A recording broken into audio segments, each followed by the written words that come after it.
진심으로 사랑하고 축복합니다. 온라인으로 함께한 우리 성도님들 축복합니다. 백신으로 접종을 많이 하셨지만 그래도 확진자가 줄어들지 않는 지금 상황에 항상 긴장의 끈 놓지 마시고 또 안전에 유의하여서 예배할 수 있도록 하시고, 특별히 여름 일정에 우리 다음 세대 자녀들 수련회가 교회에서 진행이 되는데 위해서 안전을 위해서 특별히 기도해 주시고, 그동안 또 이렇게 성장할 수 있는 기회를 많이 만들어내지 못했는데 또 작게나마 영적 성장이 우리 자녀들에게 일어날 수 있도록 위해서 함께 기도해 주시길 바랍니다. 오늘 맥주 감사 주일입니다. 맥주 감사 주일은 밀이나 보리의 수확, 한 해 첫 수확이 되겠죠. 이 수확의 첫 열매를 드리는 감사 절기죠. 이때는 대개 봄철이 끝나는 시점, 그리고 7월 첫째 주에 드려지게 됩니다. 특히 오늘 살고 있는 우리 그리스도인들에게 있어서 맥주 감사 주일은 어떤 예배로 드려져야 될까요? 지난 전반기에 많은 일들이 있었지만 그 많은 일들 가운데 하나님 은혜입니다 라고 고백하고, 하반기에 시작하는 1월 첫 주에 7월 첫 주에 앞으로 하반기 일정도 지내온 그 날처럼 동일하게 은혜 부어주시옵소서, 그런 마음으로 드려지는 예배가 되면 좋겠습니다. 특별히 감사 이 맥주제를 맞이해서 이 룻기의 말씀에 보니까 보리추수의 현장이 벌어졌어요. 이 보리추수 현장에 기쁨의 현장, 우리 함께 들어가 보면서 이 주일을 맞이하면 좋겠네요. 룻이 베들레헴에 왔을 때 마침 보리추수가 있는 시작되는 해였습니다. 그런데 룻에게 있어서 이 보리추수가 다른 어떤 사람들보다도 더 기쁨이 됐습니다. 모든 사람의 추수 현장보다 더 기쁨이 되는 추수가 되었단 말이죠. 오늘 우리에게도 맞이하는 이 감사 절기에 추수의 현장에 더 큰 기쁨이 있기를 축복합니다. 다른 누구보다도 더 큰 기쁨으로 자리하기를 원합니다. 아무리 풍성한 보리추수를 할지라도 그곳에 하나님의 은혜가 흐르지 않으면 우리의 수고가 헛된 것이죠. 하나님 말씀 가운데 시편 127편 1절 2절 이렇게 말하고 있습니다. 여호와께서 집을 세우지 아니하시면 세우는 자의 수고가 헛되며 여호와께서 성을 지키지 아니하시면 파수꾼의 깨어 있음이 헛되도다. 너희가 일찍이 일어나고 늦게 누우며 수고의 떡을 먹음이 헛되도다. 헛되도다 그랬어요. 아침에 일찍 일어나서 늦게까지 수고했는데 이 추수했던 그 열매를 바라볼 때에 만약 하나님께서 지켜주시지 않았다면 이 추수를 거둘 수 없다라는 고백이죠. 우리가 열심히 수고한 이 수고가 헛될 수 있다는 거예요. 그러므로 우리가 지금의 추수 현장에 거둬들이는 이 열매를 바라볼 때에 하나님이 지켜주셔서 우리가 수고한 대로 얻을 수 있구나라는 감사가 있어야 됩니다. 모든 사람이 수고한 대로 똑같은 열매를 얻을 수 있을까요? 수고한 대로 얻어낼 수 있을까요? 아닙니다. 우리 인생이 그렇지 않습니다. 우리 인생은 내가 수고한 만큼 거둬들이지 못하는 인생이에요. 사실은 만약 수고한 만큼 거둬들일 수 있다면 그건 축복이지요. 그 말씀에 또 이렇게 되어 있습니다. 시편 128편 1절 2절의 말씀이 이렇습니다. 여호와를 경외하며 그의 길을 걷는 자마다 복이 있도다. 내가 내 손이 수고한 대로 먹을 것이라. 내가 복되고 형통하리로다. 그렇다면 누가 그 축복을 누릴 수 있겠습니까? 수고한 대로 얻을 수 있는 축복을 누가 누릴 수 있겠냐는 거예요. 여호와를 경외한 자. 여호와를 경외한 자는 수고한 대로 그 수고의 열매를 먹을 것이라고 말하고 있어요. 하나님을 경외한 자에게 수고한 대로 먹을 것이라 하네요. 룻을 보십시오. 그는 농부도 아닙니다. 그는 그 추수의 현장에 씨를 뿌리지도 않았습니다. 추수의 기쁨을 누릴 자격이 없는 사람입니다. 그런데 보리추수 현장에서 가장 큰 기쁨을 누리는 사람이 되었습니다.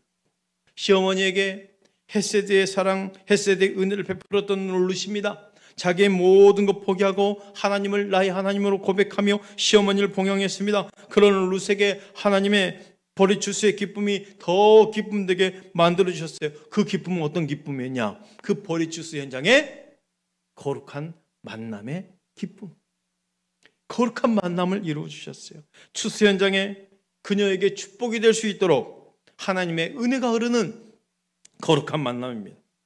하나님 우리에게도 이 추수의 기쁨이 진짜 기쁨 될 수 있도록 은혜가 흐르는 거룩한 만남을 준비하고 있습니다.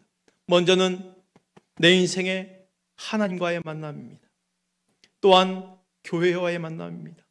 우리 성도님들 성교회의 만남을 통해서 지금까지 교회를 통한 축복의 기름부를 흘려받았습니다. 목사와 성도의 만남입니다. 성도와 성도의 만남입니다. 또 성도가 선한 이웃과의 만남입니다. 이렇게 모든 만남 속에서 거룩한 만남, 나를 위해서 준비한 보아스가 있다는 것이죠. 나를 위해 하나님께서 준비해 주신 보아스를 만나는 축복이 여러분들에게 있기를 축복합니다. 추수 현장에 기쁨의 추수가 될 수 있도록 거룩한 만남이 있기를 축복합니다. 이 거룩한 만남은 어디서 일어날까요? 마냥 기다리고 있으면 사무엘이 찾아와 다윗에게 기름 붓듯이 그렇게 거룩한 만남이 생기는 걸까요?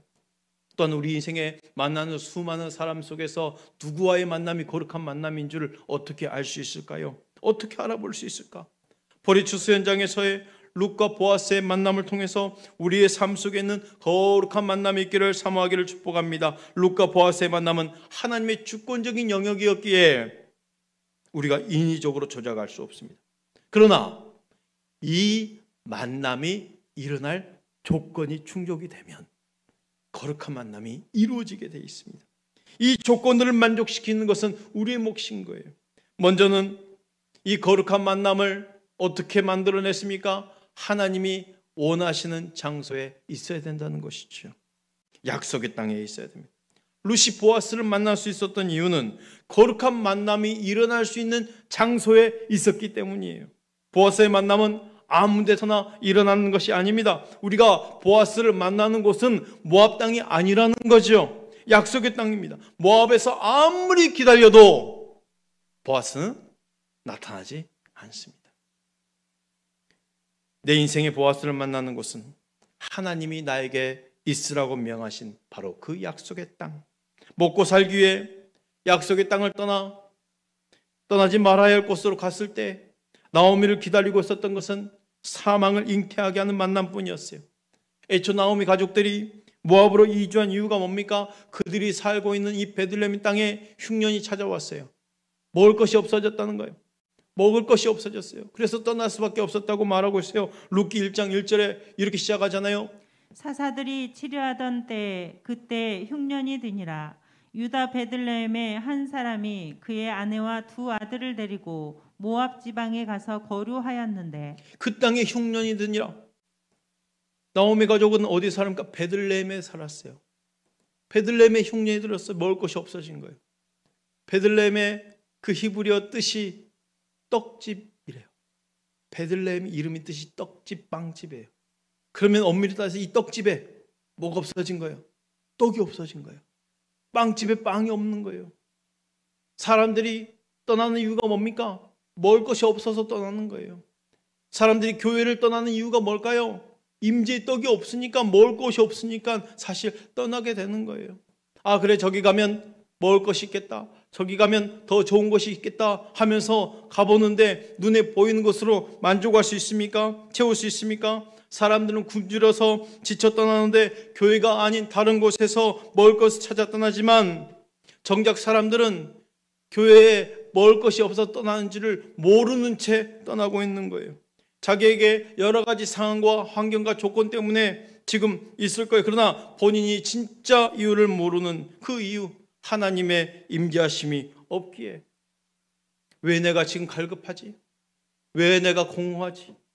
내가 왜 교회를 다녀도 예배를 드려도 채워지지가 않지 하면서 다 소용없구나 하면서 떠나게 되는 것이죠. 너도 나도 먹을 것을 찾아 다른 곳으로 헤매게 되어 있다는 거예요. 저기로 가면 뭔가 더 좋은 것이 있을 것 같고 뭔가 먹을 것이 많이 있을 것 같아서 모압으로 움직여 보지만 그러나 절대로 생각처럼 되지 않죠. 오히려 하나님으로부터 멀어지고 더 영적인 감각이 무뎌져 버릴 겁니다. 사람은 영적인 존재이기에 영적인 것을 잃어버리면 다른 모든 것이 다 무너지게 되어 있습니다. 우리가 눈에 보이는 육체적인 것, 육적인 것으로는 절대 나를 채울 수 없습니다. 하나님이 약속하신 장소에서 하나님의 임재와 영광이 혹시 느끼지 못하겠거든 사모하십시오. 하나님, 우리가 있는 곳에 하나님의 임재가 있게 하옵소서. 성령님을 사모하십시오. 하나님, 우리가 있는 곳에 하나님의 영광이 임하게 하옵소서 하면서 이곳을 떠나지 말고 오히려 하나님 임재를 끌어올 수 있어야 되는 거예요.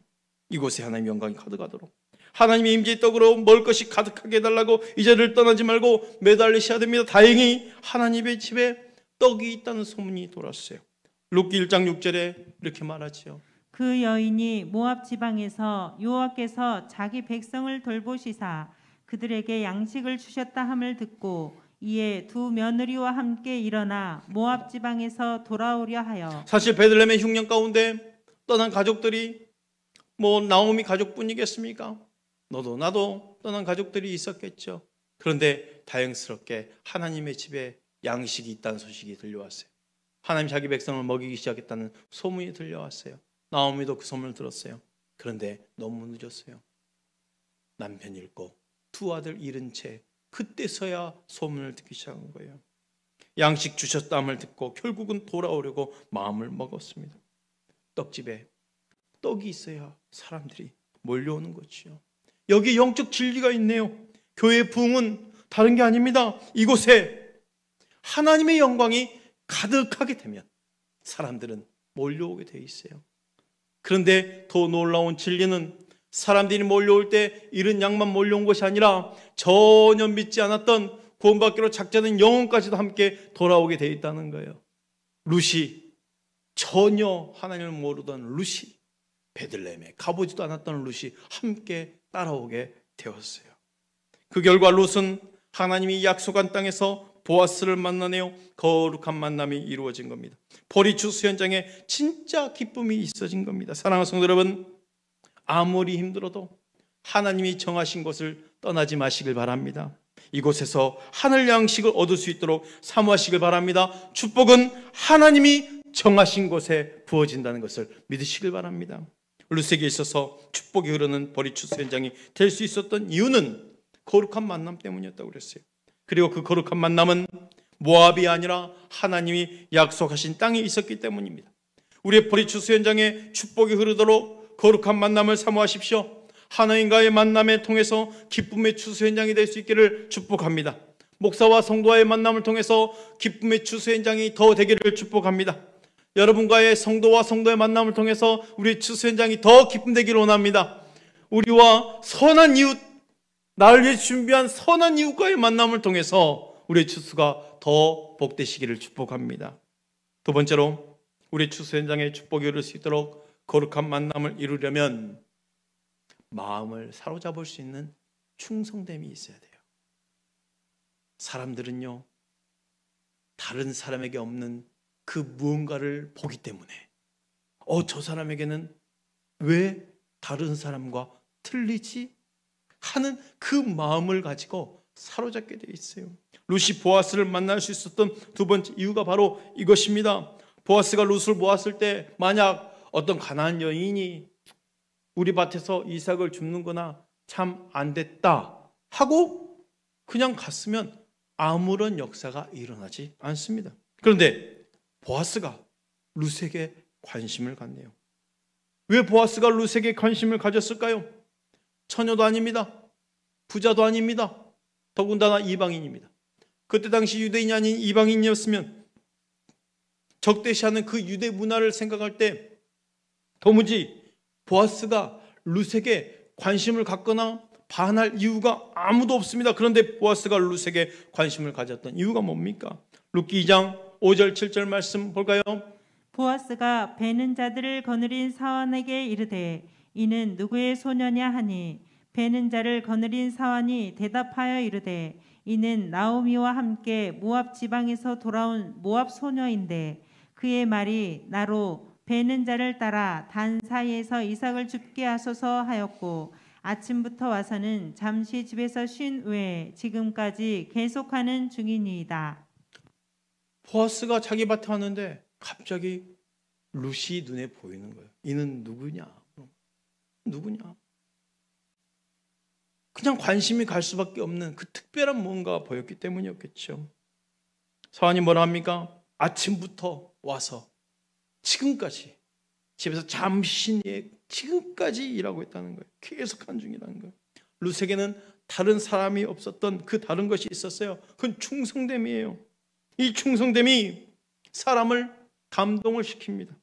아무리 대단한 사람이 내 옆에 있다 할지라도 그 대단한 사람이 나에게 관심을 보이지 않으면 아무 소용이 없잖아요. 사람의 마음을 사로잡는 다른 사람과의 다른 무엇이 있어야 됩니다. 다시 말해서 내가 접근하는 것이 아니라 다른 사람이 접근할 수 있어야 되죠. 이렇게 모두가 했는데 왜 저 사람에게는 밝은 에너지가 있지? 왜 이 상황에서 저 사람은 화를 내지 않을까? 왜 다른 사람을 먼저 배려하지? 왜 본인은 손해보면서도 저 사람은 기뻐하고 있을까? 저 사람과 있으면 왜 나는 편안하지? 저 사람은 왜 다를까? 나 저 사람과 함께하고 싶다. 저 사람 만나보고 싶다. 이런 마음 말이지요. 다른 사람들이 나를 볼 때 이런 마음이 들어야 됩니다. 내가 접근하는 것이 아니라 상대방이 접근해 오는 것. 우리에게도 가장 강력한 무기가 있어요. 뭡니까? 향기. 어떤 향기? 그리스도의 향기. 그리스도의 향기. 이게 바로 거룩한 만남을 경험하는 사람들의 특징입니다. 룻에게도 그런 특별한 다름이 있었어요. 이것이 보아스가 룻을 주목한 이유입니다. 사실 다르게 살아라 하는 것은 더 특별히 티라는 이야기가 아니에요. 예수 그리스도를 닮은 그리스도인답게 살아라는 거예요. 어떻게 살아야 됩니까? 빌립보서 4장 8절 9절에 이렇게 말하고 있네요. 끝으로 형제들아 무엇에든지 참되며 무엇에든지 경건하며 무엇에든지 오르며 무엇에든지 정결하며 무엇에든지 사랑받을 만하며 무엇에든지 칭찬받을 만하며 무슨 덕이 있든지 무슨 기름이 있든지 이것들을 생각하라. 너희는 내게 배우고 받고 듣고 본 바를 행하라. 그리하면 평강의 하나님이 너희와 함께 계시리라. 어떻게 사는 거예요? 무엇에든지 참되고 경건하고 오르고 정결하고 사랑받을 만하고 칭찬받을 만하게 행동해라는 거예요. 이게 바로 그리스도인들의 모습이에요. 그렇게 할 때 하나님의 특별한 은혜가 부어집니다. 이게 바로 마음을 사로잡는 충성됨이에요. 마지막으로 우리 추수 현장에 축복이 흐를 수 있도록 거룩한 만남을 이루려면 누군가에게 소중한 한 사람이 되십시오. 소중한 그 한 사람입니다. 룻이 보아스를 만날 수 있었던 이 이유 중에 아주 중요한 이유가 바로 관계의 충성이에요. 한 번 맺은 관계를 잃지 않는 관계의 충성. 룻은 나오미 시어머니에게 있어서 참 소중한 한 사람이었습니다. 룻은 사람과의 만남과 관계를 맺을 때 손해와 이익을 따져서 내게 이익이 있으면 가고 이익이 없으면 떠나는 그런 상황을 맺지 않았어요. 한번 관계를 맺으면 끝까지 유지했어요. 룻은 언약 관계가 무엇인지를 알고 있는 사람이었어요. 이것이 룻이 만남의 축복을 이룰 수 있는 아주 중요한 비결이었던 거죠. 룻이 나오미를 따르기로 결심했어요. 결정했어요. 그런데 그 결정은 자기에게 화려한 삶을 보장하는 결정이 아니었잖아요. 그가 결정했고 베들레헴에 돌아왔을 때 그 앞에 펼쳐진 화려한 삶이 준비되지 않았습니다. 나오미는 고향으로 돌아올 때 금이 한양한 게 아니었어요. 나오미가 이렇게 고백하잖아요. 21절에 이렇게 고백하고 있어요. 내가 풍족하게 나갔더니 여호와께서 내게 비어 돌아오게 하셨느니라. 여호와께서 나를 징벌하셨고 전능자가 나를 괴롭게 하셨거늘 너희가 어찌 나를 나오미라 부르느냐 하니라. 만약 이런 상황에 나오미에게 룻마저 없었다면 어떻게 했을까? 그의 인생 남편 잃었습니다. 두 아들 잃었습니다. 며느리 다 떠날 수밖에 없는 전혀 관계가 돼 있지 않은 사람들 아닙니까 이제는. 그런데 그 상황에서 룻마저 없었으면 그 인생 너무나도 고독하고 절망스럽고 애로운 인생이었겠죠. 가족이라고는 아무도 없습니다. 고향에 돌아오는데 집도 없습니다. 돈도 없습니다. 아무것도 없습니다. 그런 상황에 룻마저 없었더라면 아마 나오미는 며칠 지내다가 극단적인 선택을 할 여지가 충분한 상황이라는 것이죠. 나오미에게 정말 감사한 것은 그래도 그 옆에 누가 있었어요? 룻이 있었어요. 이 어려움을 함께 나누며 의지할 수 있는 사람이 있었어요. 그 한 사람이 룻이었어요. 나오미에게 있어서 룻은 정말 소중한 그 한 사람이었어요. 오늘날 많은 사람들이 왜 외로움에 빠져 있을까요?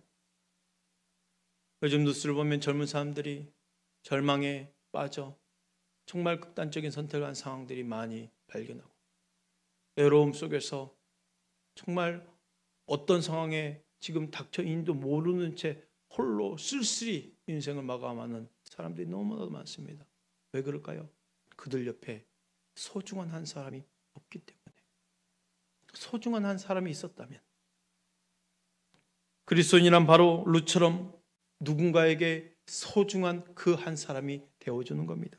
우리 예수님이 그러하셨듯이 우리도 그러하는 것이죠. 보아스가 룻에게 반한 이유가 바로 여기에 있어요. 룻기 2장 10절 11절 말씀.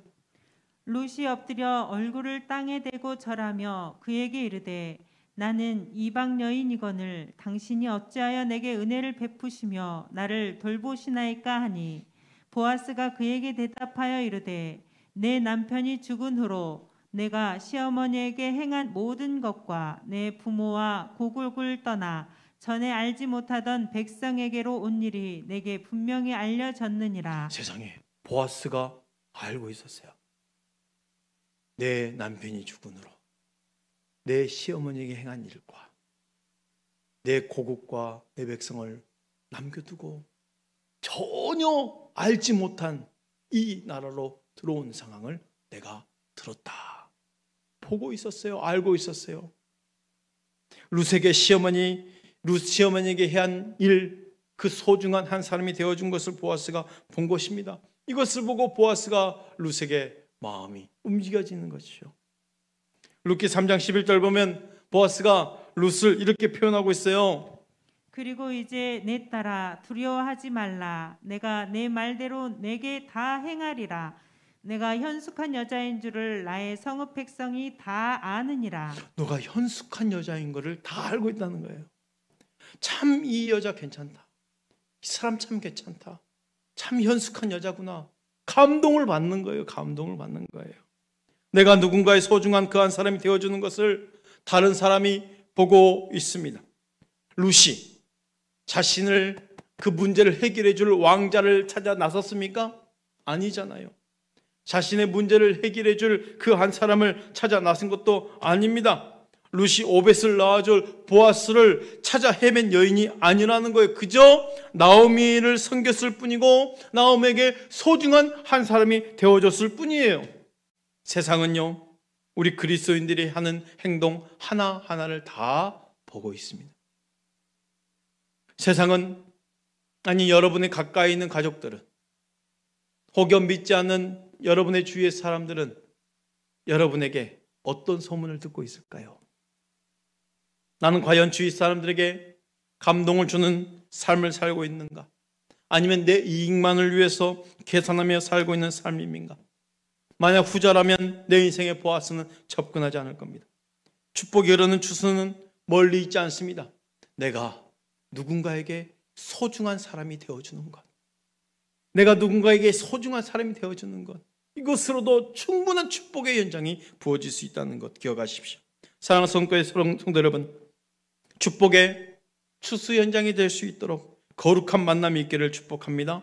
하나님이 약속하신 땅을 떠나지 마십시오. 하나님이 정하신 곳에 축복이 흐르고 있습니다. 우리가 모여있는 이 성교회에 하나님의 임재가 가득하기를 사모하시길 바랍니다. 그리고 소중한 한 사람이 되어주십시오. 그래, 오늘 맥주감사주일에 우리의 추수하는 현장에 더 기쁨되고 더 감사가 넘치기를 축복합니다.